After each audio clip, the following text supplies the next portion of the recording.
Celui d'entre vous qui est sans péché, qu'il soit le premier à lui jeter la pierre. Jean 8, 7. Il nous arrive d'employer l'expression « jeter la première pierre » en oubliant le contexte dans lequel Jésus l'a prononcé. Il s'agissait ni plus ni moins d'une lapidation. C'était le mode légal d'exécution en Israël à son époque, et tant qu'il n'y avait pas de trouble porté à l'ordre public, le procurateur romain préférait fermer les yeux si on oubliait de le consulter avant de procéder à l'exécution. Ce jour-là, le motif de condamnation de l'accusé était clair. Il s'agissait d'une femme prise en flagrant délit d'adultère.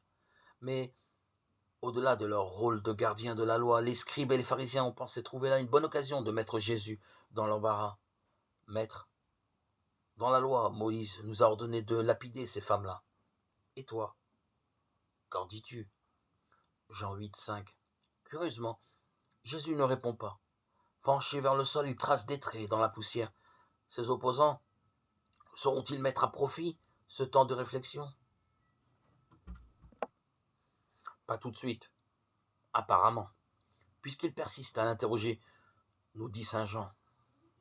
Alors, calmement, Jésus leur suggère une solution. Celui d'entre vous qui est sans péché, qu'il soit le premier à lui jeter la pierre. Verset 7. Ce sont des gens honnêtes, on devine la suite.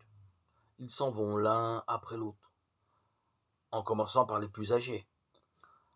Rien d'étonnant, les plus anciens sont les mieux préparés à entendre l'appel à la miséricorde.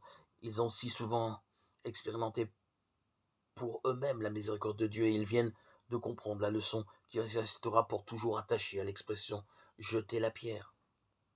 Manquer à la miséricorde, c'est être infidèle au Dieu de miséricorde.